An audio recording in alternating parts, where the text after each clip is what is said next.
Hey, this is Reviews and Other Stuff, and today I'll be reviewing the movie The Black Phone. This is a new supernatural horror suspense film from Blumhouse and Universal. As always, my review will be illustrated and the artwork is done by myself. The film is directed and co-written by Scott Derrickson and based on a short story.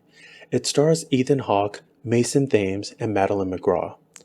If you're not familiar with Scott's work, he's most famous for directing the first Doctor Strange movie and also one of my favorite supernatural horror films that just doesn't get enough love, which is The Exorcism of Emily Rose from 2005. Whenever I see his name as director, there's no doubt in my mind that I'll always check out his films. This is a non-spoiler as well as a spoiler review. However, when I get to the spoiler territory towards the end of the video, I'll put up a spoiler warning and let you know in case you haven't seen the film yet and want to be surprised. As always with all my movie reviews, I'll tell you briefly about the plot, the characters, my pros and cons, final thoughts, and if this is worth checking out at your local movie theater. The online plot summary states, after being abducted by a child killer and locked in a soundproof basement, a 13-year-old boy starts receiving calls on a disconnected phone from the killer's previous victims. That's the basic premise of the film. Straightforward and nothing complex, right?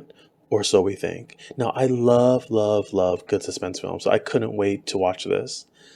The film takes place in the 1970s, and our main character is Finney, played by Mason Thames, and he's excellent in this film.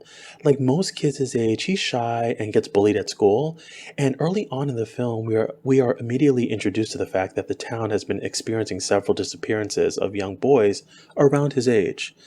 The only clues the police currently have are a black van and black balloons, but no other leads on the suspect.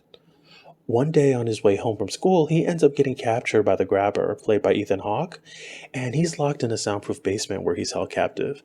This brings us to Finney's sister, played by Madeline McGraw. We see from the trailers that she has really strong visions in her dreams, and they end up being more than just dreams. So she tries her hardest to recall as many clues as she can from her dreams in hopes it'll lead her to finding Finney. So while this is happening, Finney is also experiencing supernatural moments of his own. He's contacted by other abducted boys from a phone in the basement, but the cord is cut, yet calls keep coming through. It turns out all the abducted boys keep contacting him to provide clues on how to escape. His attempted escape is pretty much the bulk of the second and third act of the film. So with that being said, and not to ruin anything, let me discuss my pros and cons of the film.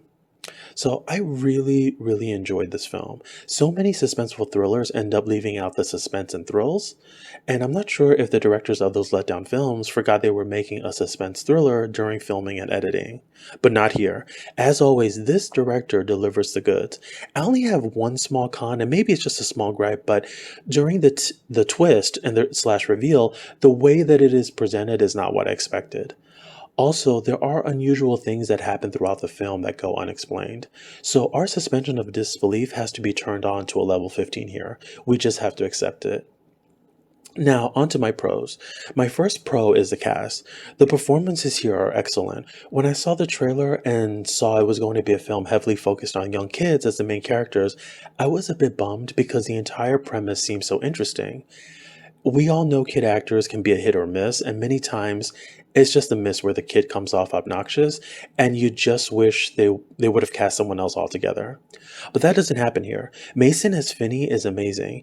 He gives such a great performance, including his emotional scenes, that you are invested in him, you're invested in what's happening and the outcome.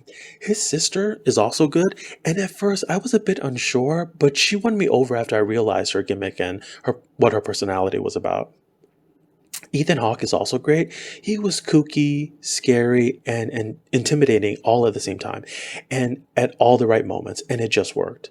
Second, the dark atmosphere and vibe of the film is on point. This director has such an excellent skill and gift at crafting suspense and providing a creepy atmosphere. I mean, the grabber's mask is super creepy, and it was always unsettling whenever it was on screen. Also, the basement where Finney is held captive is just gross. Like, I wouldn't even live there. If someone told me the rent was $100 a month, I would still politely refuse. There's no furniture or home decor from IKEA or Pottery Barn that can spruce up that place. Like, nothing. Nothing from the latest 2022 catalog. And even though the rent is dirt cheap and I'd be saving tons of money, I would still respectfully decline. Now, there are some jump scares in the film, but they were all well done and didn't feel like a throwaway in a bag of tricks. The whole time I'm watching this film, my hands were sweating nonstop. I kept thinking, oh my God, what's going to happen next? And when a director is able to have a film make your hands sweat, then you know he did a good job.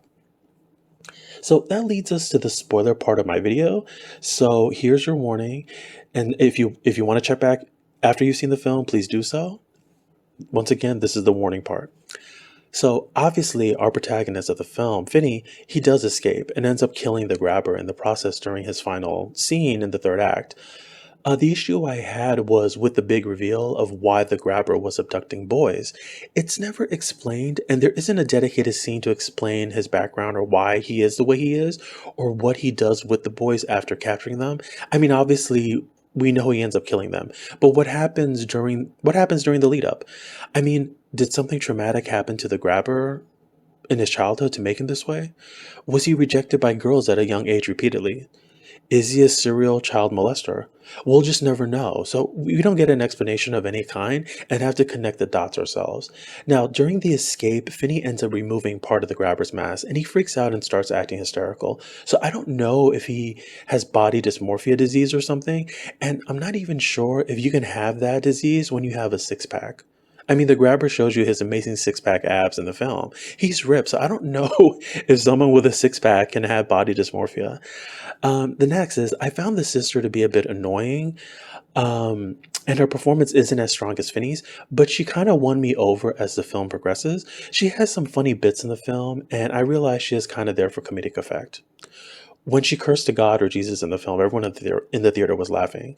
This also goes into my other con, which is her visions go unexplained.